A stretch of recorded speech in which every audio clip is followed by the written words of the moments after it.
Manajemen perubahan. Management of change adalah sebuah proses dan pendekatan tekstur dan sistematis yang digunakan untuk membantu individu, tim maupun organisasi dengan menerapkan pengetahuan, sarana dan sumber daya untuk merealisasikan perubahan dari kondisi saat ini menuju kondisi baru yang lebih baik secara efektif dan efisien guna memperkecil dampak dari proses perubahan tersebut.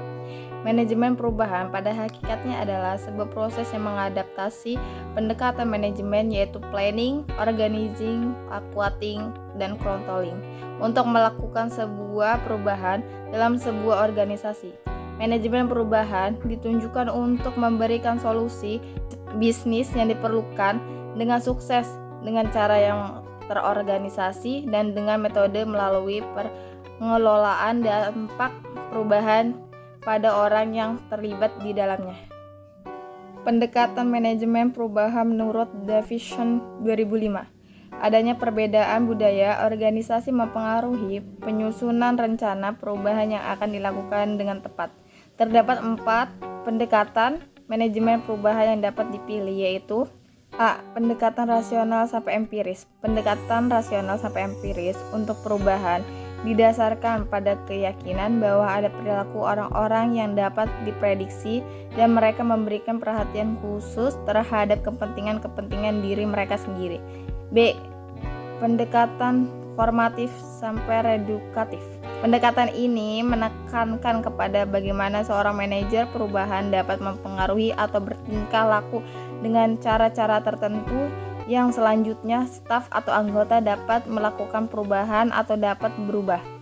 C. Pendekatan kekuasaan atau koersif. Pendekatan koersif atau kekuasaan yang memaksa untuk manajemen perubahan digunakan secara semena-mena oleh sebagian pihak, secara naif oleh sebagian lain, dan kerap menjadi bentuk standar manajemen perubahan. D. Pendekatan lingkungan atau adoptif. Premis utama dari pendekatan ke manajemen perubahan ialah bahwa meskipun orang-orang berdasarkan insting mereka merupakan berupaya menghindari gangguan atau kerugian, mereka sebenarnya memiliki kemampuan untuk menyesuaikan diri dengan situasi baru. Pendekatan ini menekankan kepada 1. Meletakkan aturan, 2. Sebagian dan kapan membuat peraturan. Jenis-jenis perubahan manajemen menurut Haris Chandra 2007. Berdasarkan sifatnya, terdapat 3 jenis perubahan dalam sebuah organisasi, yaitu 1. Smooth incremental change, di mana perubahan terjadi secara lambat, sistematis, dan dapat diprediksi serta mencangkup rentetan perubahan dalam kecepatan konstan. B. Bumpy incremental change, di mana perubahan ini didirikan sebagai periode relatif tenang yang sekali-kali disela percepatan gerak perubahan yang dipicu oleh perubahan lingkungan organisasi dan juga bisa bersumber dari internal seperti tuntutan peningkatan efisien dan perbaikan mode kerja. 3. Discontinuous change, di mana perubahan ditandai dengan pergeseran-pergeseran cepat atas strategi, struktur, budaya, dan ketiga sekaligus. Discontinuous change adalah frame breaking change, yaitu perubahan yang bersifat revolusioner dan cepat. Tahapan manajemen perubahan. Adapun tahapan manajemen perubahan beserta reaksi-reaksi yang muncul dari individu-individu yang mengalami perubahan digambarkan dalam The Roller Coaster of Change.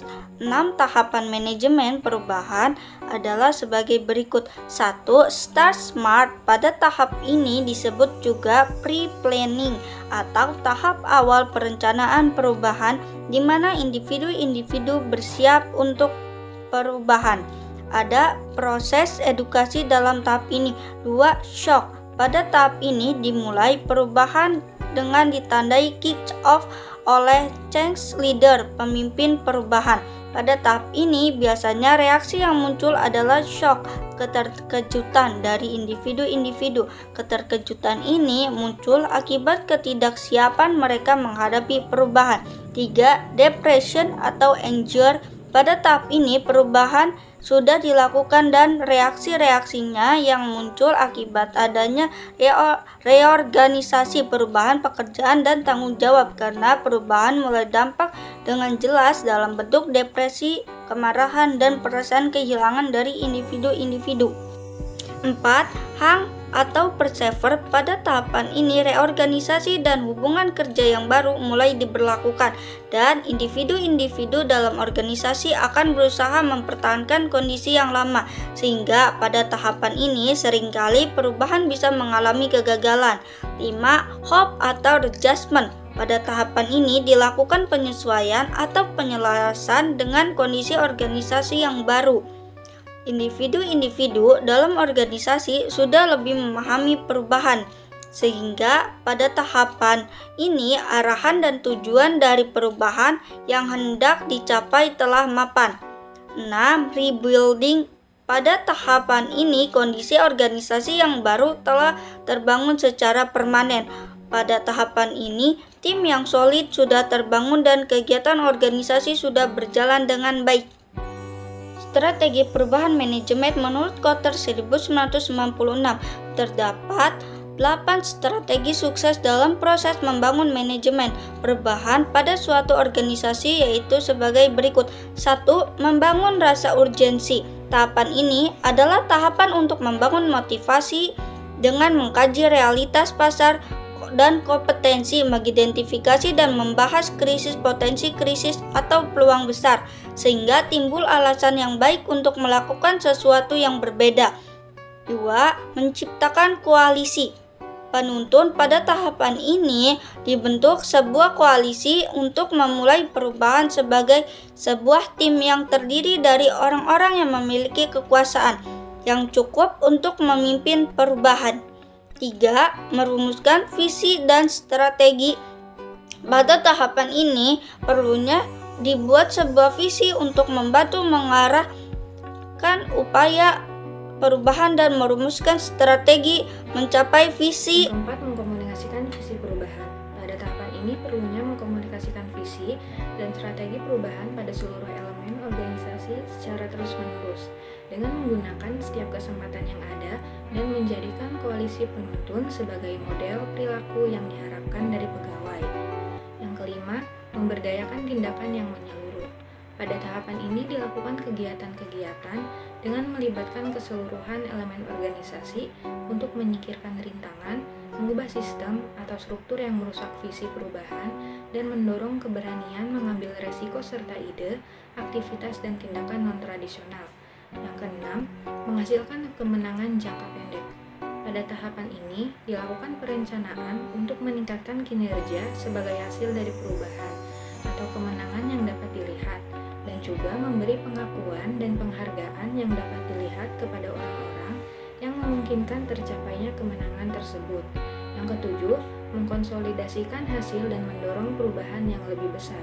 Pada tahapan ini dilakukan kegiatan-kegiatan untuk membuat proses perubahan tersebut semakin besar dengan menggunakan kredibilitas yang semakin meningkat untuk mengubah semua sistem, struktur, dan kebijakan yang tidak cocok dan tidak sesuai dengan visi transformasi. Dan yang kedelapan, menambahkan pendekatan baru dalam budaya.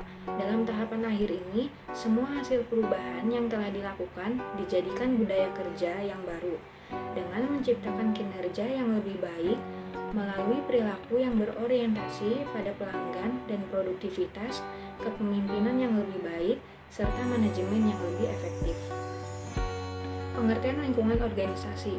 Lingkungan adalah faktor-faktor yang berada baik di luar maupun di dalam jangkauan perusahaan yang dapat menimbulkan peluang serta ancaman bagi perusahaan.